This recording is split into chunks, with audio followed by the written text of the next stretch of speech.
Francis atau French fries ya? Sulit sekali perubahannya. Kok enggak sih? Kayaknya udah mulai lapar ya.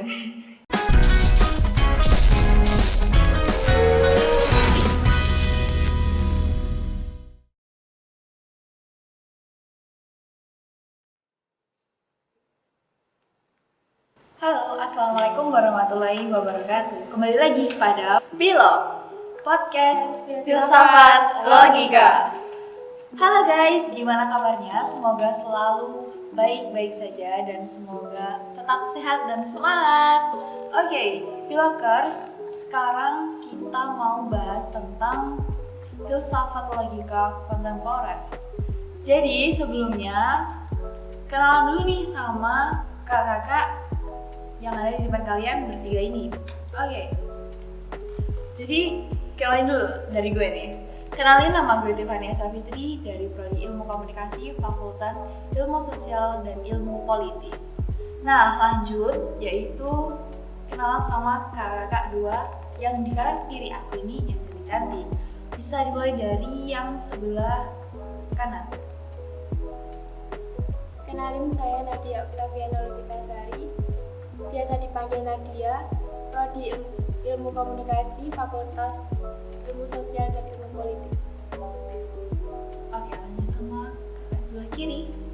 Kenalin, aku Ella Alvita Nintiasbi Utami, biasa dipanggil Ella, dari Prodi Ilmu Komunikasi, Fakultas Ilmu Sosial dan Ilmu Politik.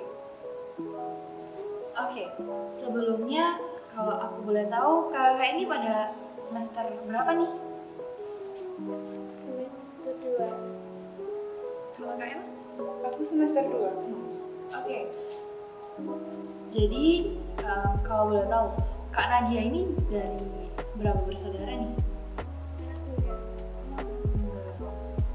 Jadi kalau menurut Kak Nadia, jadi yang tunggal tuh enak apa enggak sih? Banyak enaknya, banyak enggaknya.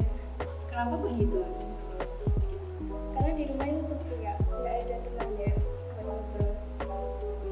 Kalau dari Kak Ella sendiri, gimana? Kak Ella ini berapa bersaudara di rumah? Kalau aku sendiri 2 bersaudara, aku punya kakak perempuan. Jadi Kak Ella ini anak nomor 2 ya? Iya. Oke, lanjut pada sesi selanjutnya yaitu sesi latar belakang. Nah, di sini gue bakal jelasin tentang latar belakang apa itu filsafat kontemporer. Sebelumnya, filsafat dibagi menjadi 4 babak, yaitu ada filsafat klasik, filsafat abad pertengahan, filsafat modern, dan filsafat kontemporer. Filsafat klasik didominasi oleh rasa rasionalisme, dan filsafat abad pertengahan didominasi dengan doktrin-doktrin agama Kristen.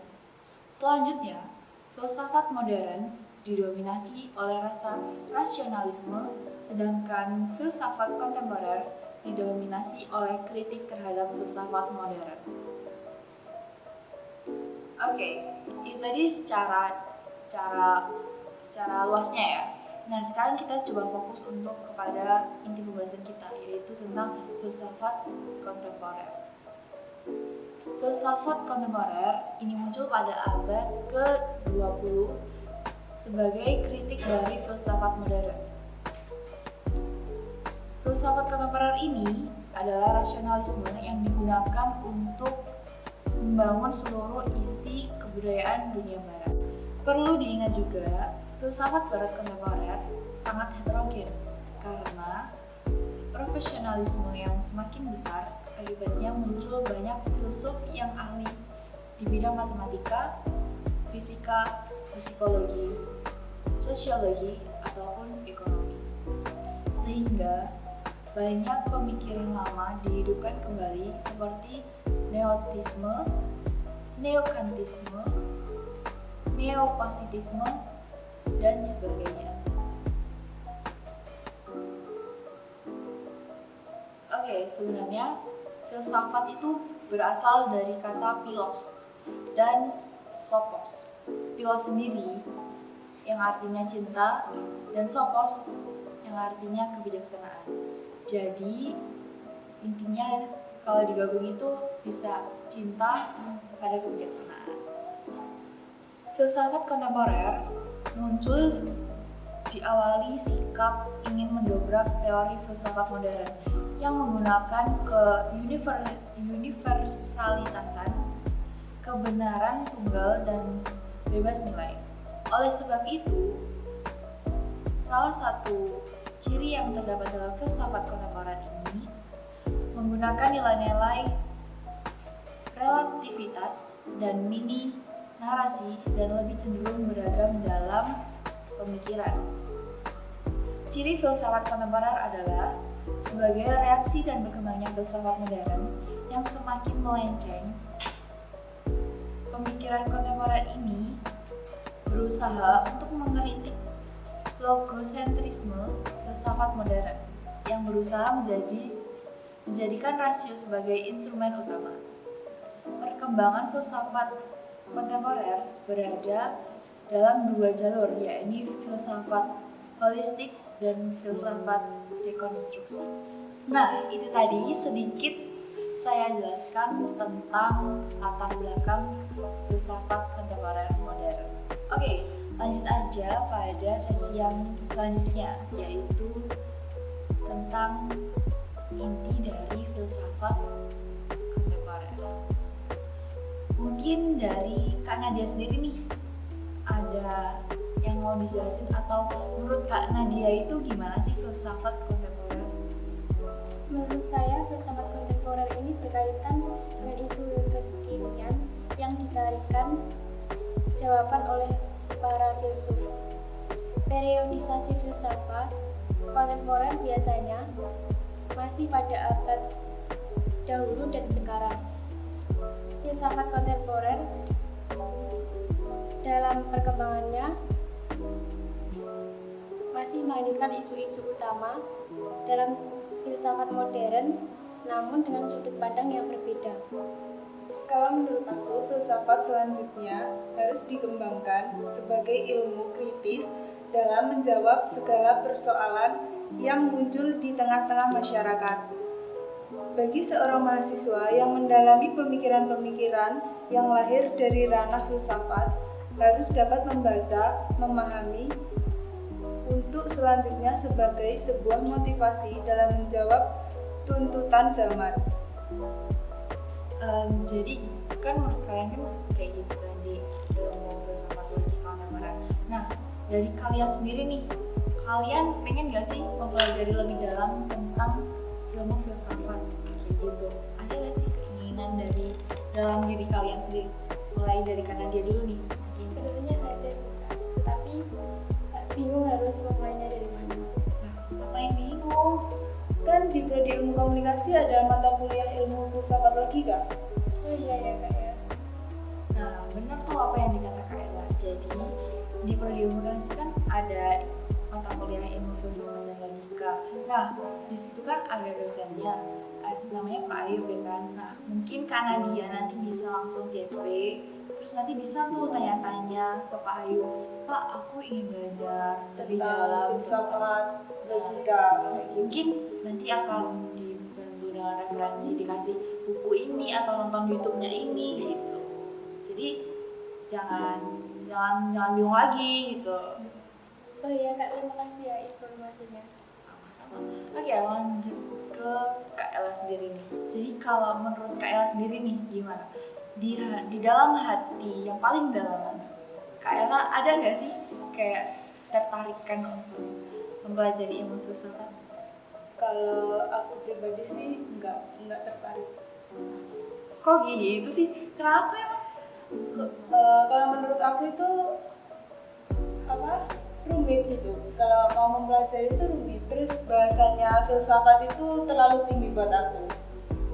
Jadi gitu. Terus kalau sekarang berarti kalau Kak Ella nggak mau ke filsafat, jadi Kak Ella itu lebih dominan atau lebih sukanya ke apa? Kalau aku sendiri itu biasanya kayak ngedit foto, video gitu kalau lagi Nggak ada kerjaan. Oh, jadi lebih ke editing. Oke, sekarang lanjut kepada sesi selanjutnya. Oke, sesi selanjutnya yaitu tentang tokoh-tokoh. Sebelumnya dari kameramen masih kuat kan? Aman. Oke, lanjut. Dari kakak siapa dulu? Kak Ella.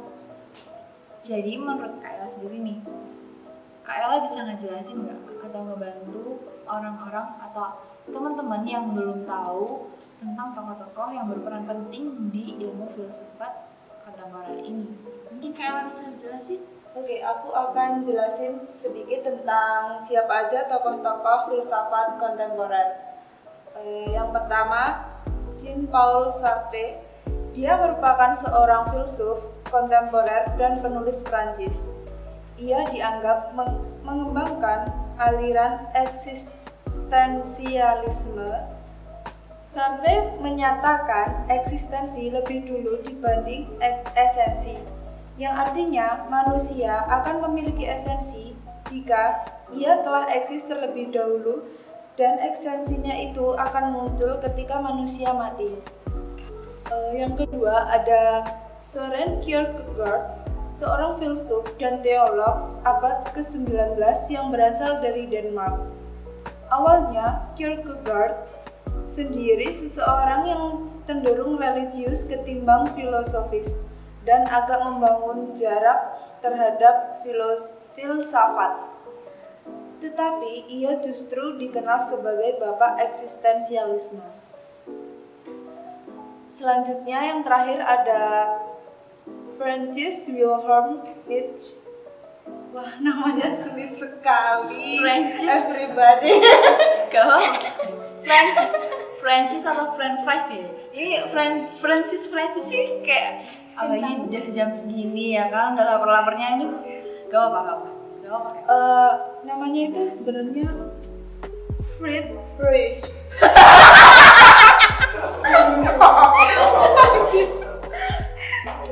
Sulit sekali pribadi. Fritz siapa? Friedrich Wilhelm Nietzsche. Ya pokoknya itulah. Adalah seorang filsuf Jerman dan seorang ahli ilmu filologi yang meneliti teks-teks kuno, filsuf, kritikus budaya, penyair dan komposer maksudnya ya, maaf. Kok enggak sih? Kayaknya udah mulai lapar ya. Ya ini kan waktunya jam makan siang. Oke. Terima kasih Kak Ella atas penjelasan dari tokoh-tokohnya. Terus lanjut kepada sesi yang selanjutnya ini, yaitu tentang realitas tentang ilmu filsafat kontemporer. Yuk langsung aja kita tanya ke Kak Nadia. Menurut saya, Kak Tiffany, seperti yang sudah disinggung tadi, filsafat kontemporer merupakan pematangan dari filsafat barat modern. Filsafat adalah sebuah aktivitas, karena itu belajar filsafat kontemporer tidak untuk mengajak mahasiswa untuk mempelajari para filsuf masa lalu, tetapi untuk melakukan aktivitas filsafat itu sendiri dan untuk belajar berpikir secara filosofis dan berkomunikasi dan dengan para filsuf secara sezaman yang berpikir secara filosofis. Bagaimana para mahasiswa lebih bisa belajar berpikir dengan mempelajari karya-karya para filsuf besar dan lebih dari itu akan menghasilkan sesuatu yang bernilai di masa hidupnya. Oh, jadi kalau secara realitas nih, jadi filsafat kontemporer itu enggak cuman buat anak-anak doang gitu. Iya, bisa mahasiswa. Jadi gini nih, vlogers, apa sih pentingnya kita sebagai mahasiswa mempelajari apa itu filsafat? Sebenarnya banyak banget sih manfaatnya, cuman aku bakal sebutin 3 aja. Dengan mempelajari filsafat, mahasiswa dituntut untuk semakin kritis dalam mempelajari berbagai macam teori, mau baik yang ada di kuliah dan yang lainnya. Kemudian yang kedua yaitu mempelajari filsafat mendatangkan sebuah kegunaan bagi para mahasiswa sebagai calon ilmuwan untuk mendalami metode ilmiah dan untuk melakukan penelitian ilmiah. Dengan mempelajari filsafat ilmu, mereka dituntut untuk memiliki pemahaman yang lebih mengenai ilmu dan mampu menggunakan pengetahuan tersebut sebagai landasan proses pembelajaran dan penelitian ilmiah. Kemudian yang ketiga yaitu membiasakan diri untuk bersikap secara logis, rasional dalam beropini dan berargumentasi yang dikemukakan. Nah, itu tadi ada tiga manfaat kenapa kita harus belajar tentang ilmu filsafat. Oke, lanjut kepada sesi yang selanjutnya yaitu tinjauan tentang filsafat kontemporer. Mungkin di sini bakalan dibantu oleh Kakak Ella untuk menjelaskan. Makasih sebelumnya, di sini aku akan jelasin tentang tinjauan umum filsafat kontemporer. Yang pertama, kehidupan manusia abad ke-20 adalah kehidupan yang rumit dan penuh dengan berbagai persoalan. Para filsuf menemukan bahwa sumber dari kerumitan ini adalah pada cara berpikirnya. Oleh karena itu, mereka sangat peduli untuk menelitinya dengan mengikuti metode ilmiah secara tepat dan cermat. Yang kedua, pada masa ini, ilmu pengetahuan telah memperoleh banyak kemenangan dalam disiplin ilmu-ilmu alam serta pemahaman terhadap realitas. Orientasi inilah yang ingin dicapai oleh filsafat kontemporer. Maka, kita menemukan kebanyakan filsafat ini bersifat realis. Jika kita menafikan beberapa filsuf yang menyerukan dan sangat berpegang pada idealisme. Yang ketiga, zaman kita juga mempunyai ciri kemajuan peradaban dan teknologi sebagai akibat dari pemanfaatan ilmu pengetahuan dalam berbagai lapangan kehidupan yang berbeda. Jadi itu tadi tentang tinjauan umum filsafat kontemporer. Jadi mungkin dari teman-teman sekarang udah sedikit bertambah ilmunya dan sudah sedikit paham tentang apa itu filsafat kontemporer. Jadi guys, inti dari podcast ini atau akhirnya kita sekarang berada di akhir acara, yaitu pada kesimpulannya.